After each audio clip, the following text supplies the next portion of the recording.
नमस्कार, बहुत स्वागत है आपका हमारे खास पेशकश मैं डॉक्टर रोबोट में। ग्रेटर नोएडा एक्सटेंशन में नवीनतम और उन्नत रोबोटिक तकनीक से अब मरीजों का सफल ऑपरेशन होगा।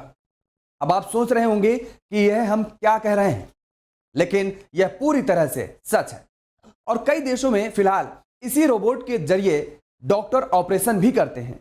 इसके साथ ही रोबोट से होने वाले ऑपरेशन में रिकवरी रेट में बढ़ जाते हैं और मरीज जल्द स्वस्थ होकर अपने घर पहुंच जाता है। तो चलिए हम आपको दिखाते हैं कि कैसे यह रोबोट आखिर काम करेगा और इस पर डॉक्टरों की क्या कुछ प्रतिक्रिया है। देखिए हमारे इस खास पेशकश में मैं डॉक्टर रोबोट में। ग्रेटर नोएडा के यथार्थ सुपर स्पेशलिस्ट हॉस्पिटल डॉक्टर के द्वारा दा विंची सर्जिकल रोबोट लाया गया है। डॉक्टर मोहित हमीदी का कहना है कि वो साल 2003 में पहली बार उन्होंने दुबई के इसी रोबोट के साथ एक मरीज का इलाज सफलतापूर्वक ऑपरेशन किया, जिसमें मरीज का कम ब्लड लॉस हुआ और साथ ही रिकवरी रेट भी जनरल ऑपरेशन के मुकाबले ज्यादा थी। हमीदी ने कहा कि इसने तकनीकी से होने वाले ऑपरेशन ज्यादातर सफलतापूर्वक हो जाते हैं, क्योंकि ऑपरेशन के दौरान डॉक्टर को ज्यादा चीर नहीं लगाना पड़ता और आसानी से पेट के अंदर की गतिविधि डॉक्टर रोबोट में लगे कैमरे के माध्यम से देखते रहते हैं और ऑपरेशन को सफलतापूर्वक कर लेते हैं।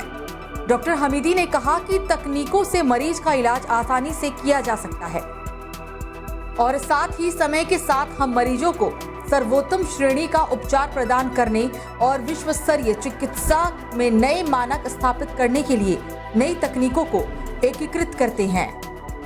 बट इन रोबोटिक सर्जरी आपका हैंड 360 डिग्री रोबोट का लिम्ब घूमता है, तो उसको स्विचिंग करना, उसमें टाका लगाना बहुत इजी हो गया है, तो रिपेयर बहुत अच्छा होता है एंड इट इज़ रिवोल्यूशनरी। आगे के ज़माने में आके सारी सर्जरी ये रोबोट ही द्वारा होगी।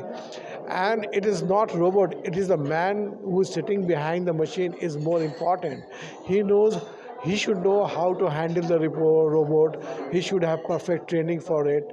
ये नहीं है मिथ कि रोबोट सर्जरी करता है। मैं जो कर रहा हूँ यहाँ वो रोबोट करेगा, तो डॉक्टर की ट्रेनिंग अच्छी होनी चाहिए उसमें to handle that report. Da Vinci surgical robot डॉक्टरों को ज्यादा सटीकता और अनुकूलशीलता के साथ मुश्किल से मुश्किल सर्जरी करने की क्षमता देता है। पारंपरिक सर्जरी की तुलना में इस प्रक्रिया के बाद मरीजों की रिकवरी भी तेजी से होती है। दा विंची सिस्टम के इनोवेटिव रिसर्च जैसे कि एडवांस उपकरण और विजन की सहायता से डॉक्टरों को इससे फायदा मिलता है।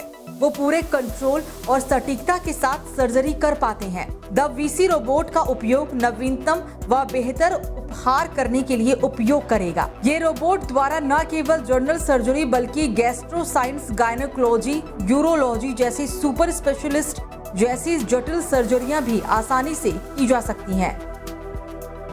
डॉक्टर मोहिब हमीदी ने बताया कि सभी जनरल सर्जरी को रोबोट के द्वारा कर रहे हैं, ताकि मरीजों को सर्जरी के दौरान कम ब्लड लॉस, कम स्टॉर्स और कम संक्रमण का जोखिम और अधिक समय तक हॉस्पिटल में रुकने की आवश्यकता नहीं होगी।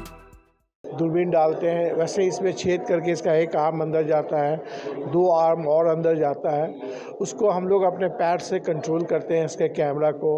अब वहाँ जो हाथ से जहाँ भी मैं गॉल ब्लैडर उठाया, उसको डिसेक्शन किया, उसमें क्लिप लगाया, जैसे जैसे मैं करता हूँ वैसे वैसे ये रोबोट करता है। 3D इमेज है कि एक एक चीज़ आपको बारीकी से दिखती है, बहुत मिनिमल ब्लीडिंग होता है और डिसेक्शन परफेक्ट होता है। अब पोस्ट ऑपरेटिव रिकवरी बहुत फास्ट है, पेन बहुत लेस है और पेशेंट बहुत एक दिन के अंदर घर चला जाता है। जनरल सर्जरी में हम लोग gall bladder, hernia, appendix, hernia में तो और बड़ा एडवांटेज है, हर्निया में पेट में छेद हो जाता है, तो हम लोग को लैप्रोस्कोपिक से हम लोग का हैंड मूवमेंट थोड़ा रिस्ट्रिक्टेड रहता है।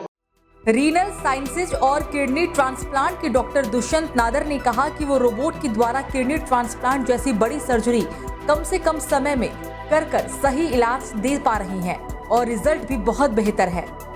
डॉक्टर नीरज चौधरी ने बताया कि सभी गैस्ट्रो सर्जरी को रोबोटिक द्वारा किया जा रहा है और साथ ही पीठ के कैंसर का भी इलाज रोबोटिक द्वारा संभव है। हिस्ट्रेकोटोमी, ओवरियन सिस्कोटोमी, अपरासिक्सोटोमी जैसी सर्जरी भी रोबोटिक द्वारा करने में सक्षम है और परिणाम भी बहुत अच्छे रहे हैं।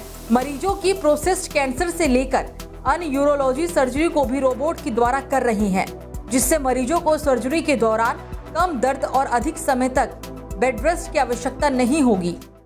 लैप्रोस्कोपी में भी नॉर्मली पेशेंट को हम लोग 24 घंटा या 48 घंटा में घर भेज देते थे, मगर पेन एलिमेंट उसमें ज़्यादा था।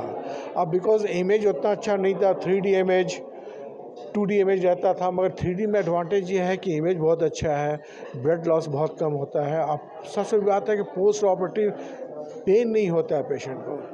आपने मेरे पेशेंट का वीडियो देखा होगा, सीमा बंसल का। मैंने when I went to see her in the evening, बैठी हुई थी, खा पी रही थी, and she was perfectly alright. Next day she went home. तो ये ग्रेट एडवांटेज है। दा विंची रोबोट का उपयोग करके बुलंदशहर, आगरा, मुरादाबाद, मुजफ्फरनगर, अलीगढ़, मेरठ, गाजियाबाद और दिल्ली के कई मरीजों का पहले ही सफलतापूर्वक इलाज किया जा चुका है। दा विंची प्रौद्योगिकी को अपनाना नैतिक, दयालु और रोगी केंद्रित स्वास्थ्य देखभाल प्रदान करने के अस्पताल के मिशन के अनुरूप है। यथार्थ ग्रुप ऑफ हॉस्पिटल बेहतर प्रौद्योगिकी, सुरक्षा को प्राथमिकता, कम से कम घाव वाली प्रक्रियाओं और लागत के जरिए प्रभावशीलता के माध्यम से सर्जिकल तकनीकों में निरंतर वृद्धि के लिए प्रतिबद्ध है। State of the art da Vinci robot की मदद से डॉक्टर कॉम्प्लेक्स सर्जरी भी आसानी व सटीकता के साथ कर रहे हैं, क्योंकि इसमें उन्हें सर्जरी के दौरान computer guided magnified 3D virtual प्राप्त होते हैं, जिससे मरीजों के लिए रिजल्ट बेहतर आने के चांस अधिक होते हैं। ग्रेटर नोएडा से रेजिडेंट एडिटर ताहिर सैफी की रिपोर्ट।